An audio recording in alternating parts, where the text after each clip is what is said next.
creeps, Andy here, and today I wanted to talk about the strangest books that I own. So I was going through my books looking around and I saw some books that I feel like if somebody just came in and looked at my bookshelf, they'd be like, what is this? And so I wanted to make a whole video about it. I thought it could be interesting. So here are the strangest books I own. Please feel free to leave a comment down below and let me know what strange books you own, because I feel like as book collectors, we accumulate some weird stuff. So let's just get started. The first book is this one. It's always in the background of my videos. And yeah, if someone just came in, they'd be like, what is that book? It's a Necronomicon, of course. Yeah, you can raise the dead with it. It's actually really helpful. I'm kidding, it's blank.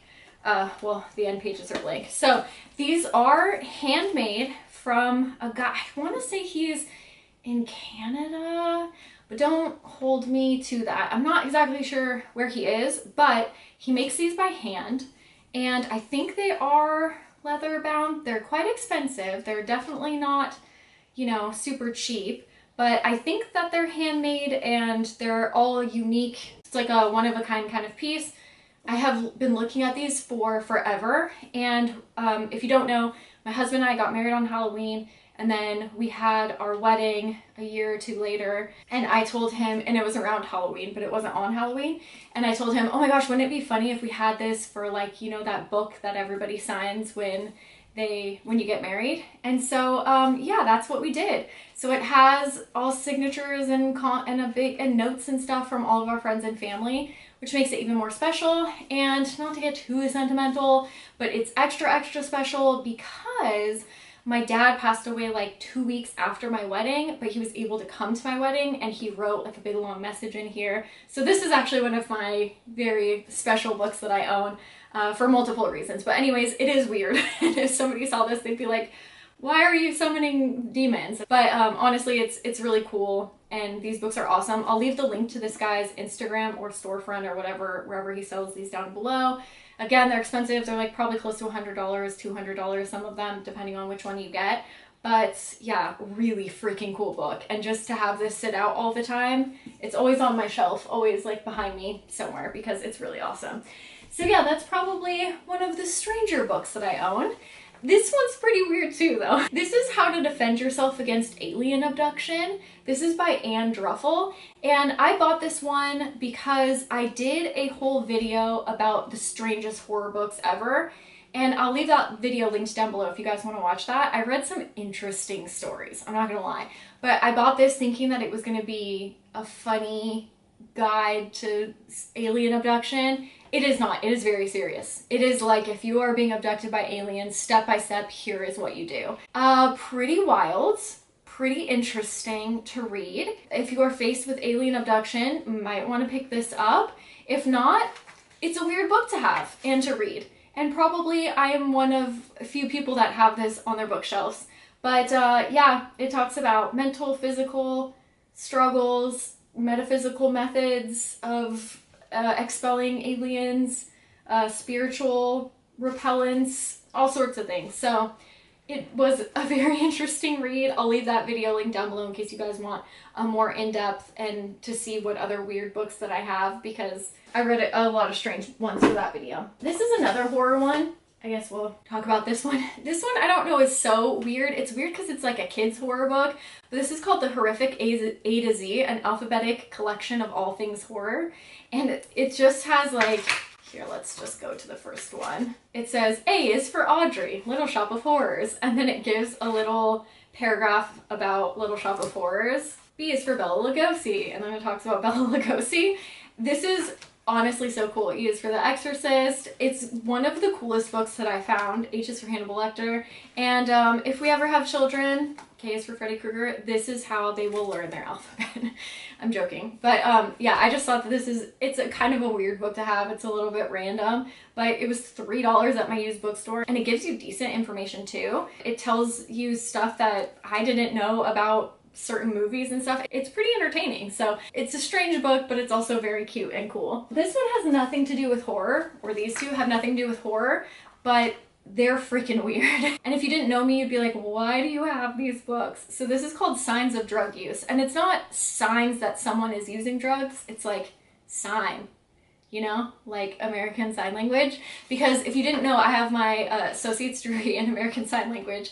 So we had to buy signs of drug use and signs of sexual behavior. And, you know, there's some weird stuff in here. Illicit drug dealings, inserting a drug anally, drug dependence, tipsy, sober, beers, alcohol. It talks about pills, like taking pills and being awake, or taking pills and sleeping, or, you know, uppers and downers and things like that. Cocaine, heroin. It's weird. You know, if you didn't know that I took sign language classes, you'd be like, this is such a strange book. And then signs of sexual behavior is really weird too. This gets pretty graphic. There's normal signs around sexual behavior, but then there's like female bestiality, for example. Like, when am I ever going to need to sign female bestiality? Interesting stuff. Interesting book to have. But anyways, I just looked through my bookshelf and I was like, yeah, these are pretty strange books to have. I have all my American Sign Language books, but these are definitely the strangest among them. Yeah, so I have those. The next thing I have that's pretty weird is I have a Feeding Hannibal, a connoisseur's cookbook.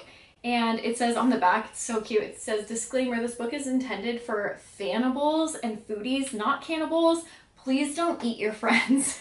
And so this one, actually my husband bought because he is, oh my gosh, he's such an amazing cook. He cooks better than any restaurant I've ever been to. Honestly, his food is delicious. But he bought this and I thought that it was funny and cute.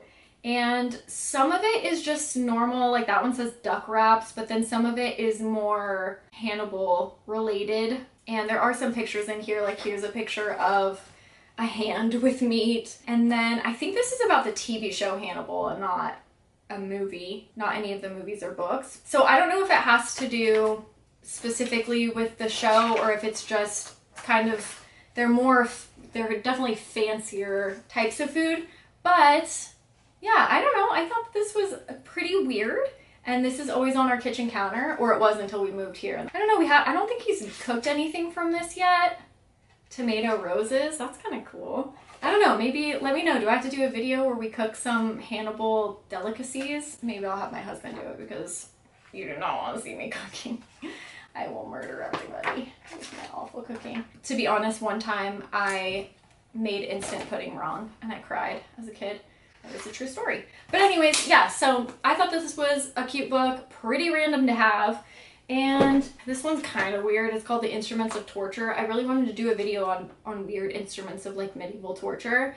And every time I go and I read parts of this book, it's pretty disturbing seeing what happens to people. It's kind of a weird book to have, I will admit. If people saw it on my bookshelf, they would probably question if I'm doing all right. But let me know if you guys want a video on that because I thought it might be interesting to talk about. And then the last one that I have, this is so weird. It's called In the Night Kitchen. This is by Maurice Sendak. It's a kid's book, and it's about this boy who falls asleep and dreams and then gets made into bread, but he's naked in like most of the book, and everything's drawn. It's a weird kid's book from like the 70s. Yeah, oh my gosh, it's from 1970. But my mom read this to me growing up and I loved this book. And then the other day, like a few months ago, I was like, oh, there's this really weird kids book. Have you seen it? Have you heard of this? And I was showing it to my husband and trying to explain how weird it was and how this kid's just drawn naked in half of the book. And he accidentally bought it on Amazon, so now I own it. So now my kids can be tormented too. No, I don't have kids. But yeah, let me know if you guys remember this book, if you guys are old enough. Well, I mean, that's way before my time, but I still had it for some weird reason. But those are the strange books I own. Let me know, did this video disappoint you? Or were you like, oh yeah, you got some weird stuff? I have more weird books. So I could do a part 2 if this video interests you. Anyways, let me know what strange books that you own. Thank you so much for watching, and I will see you soon with another horror video. Bye guys!